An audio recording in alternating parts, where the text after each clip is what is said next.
Hi, this is the start of a short series of brief videos on the philosophical, psychological and social basics of life. The topics of each video are 1. Happiness is the starting place. 2. Self-understanding. 3. Responsibility and innocence. 4. Utopia is necessary and easy. 5. A thought experiment about aliens. Now here's the first topic. Happiness is the starting place.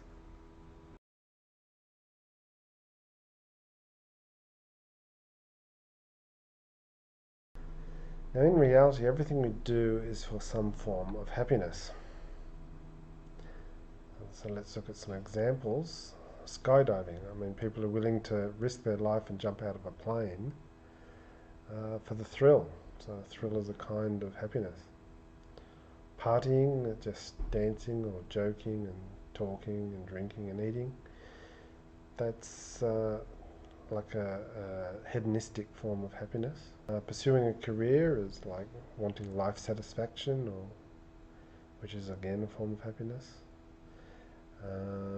Friendship, the experience is improved by sharing it. And family, there's intrinsic meaning in bringing somebody else into the world and loving them and seeing them grow. And even self-sacrifice, like Mother Teresa or something, giving her life to helping others in India.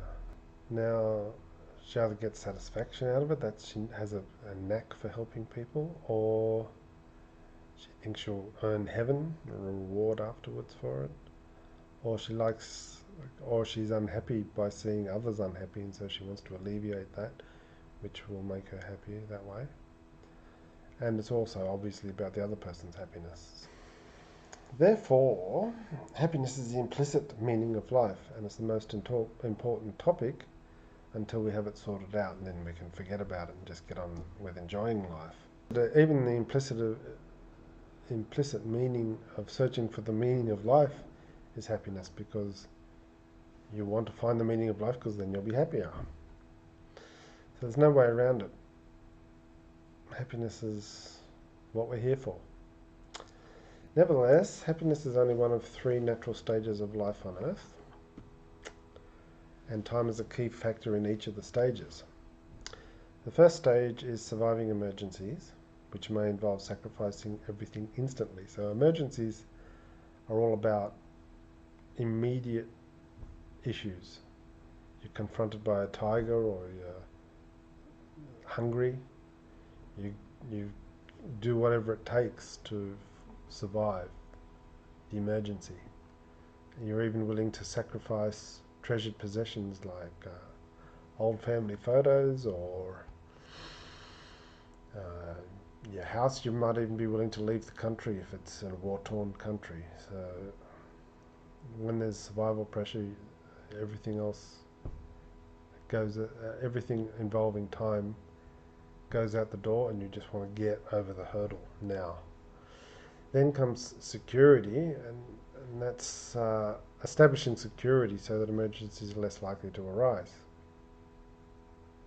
That involves planning and building over time. So you might build fortifications, build a home, build a police force, build a bank account, learning.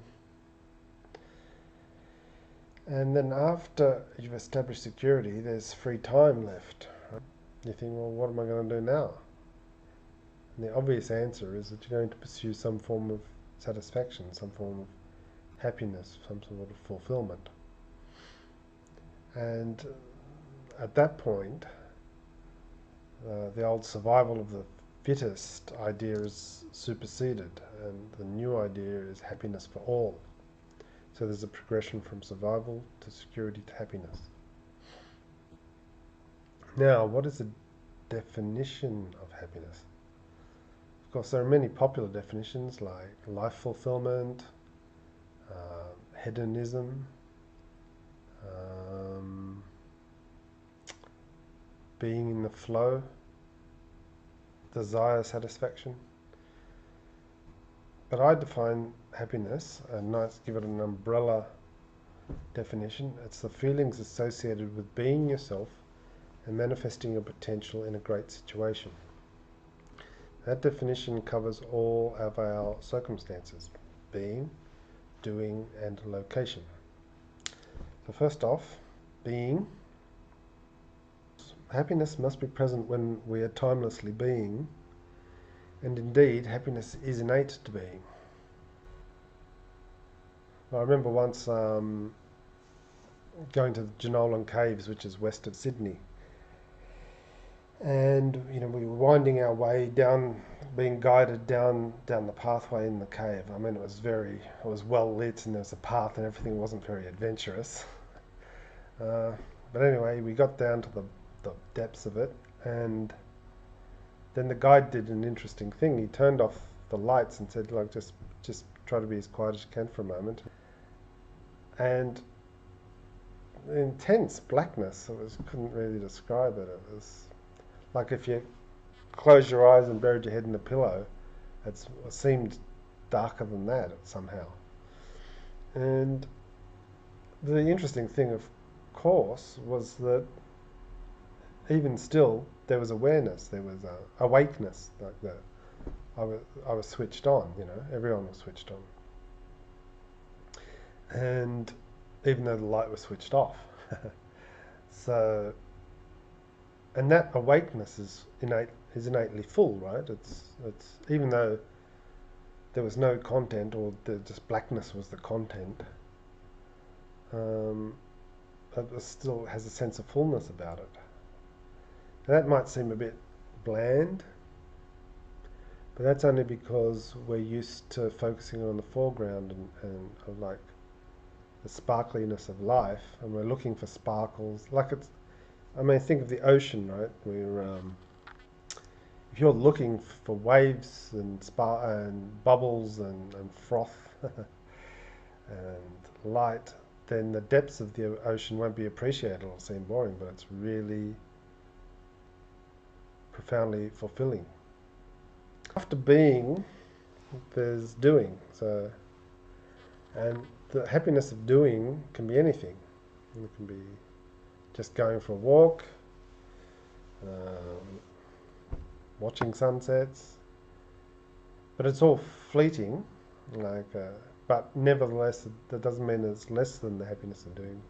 In fact, you could appreciate it more than the happiness of doing, like the fact that a beautiful sunset is fading before your eyes, doesn't mean that it's less than the happiness of being. You can appreciate it more because of its fleeting nature and its uniqueness, and it's never going to be the same again. But the happiness of being is reliable, whereas anything that's created can be destroyed, and we know that, we intuit that. So we'll never be satisfied if we want the reliability through doing. That's why we need to be in touch with being first.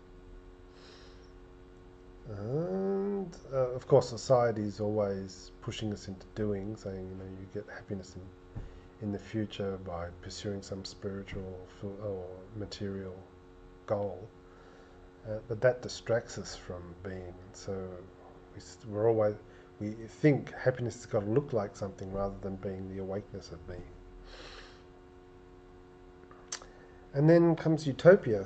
Obviously, ultimate happiness will happen in the heavenly realm. The thing about the heavenly realm is no one suffers excessively, and everyone will be helping each other.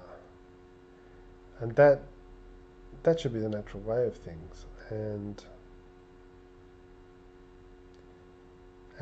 we need to be in an environment where there's no excessive suffering, because sensitivity to happiness entails sensitivity to pain, so you'll feel other suffering. So you don't want people suffering around you, so you've got to end that, which is a kind of utopia. So in summary, happiness is the starting place because it is our motivation, the meaning of life, innate to being, and the ultimate reference point for all our plans. And the next video will be about self-understanding. See you then.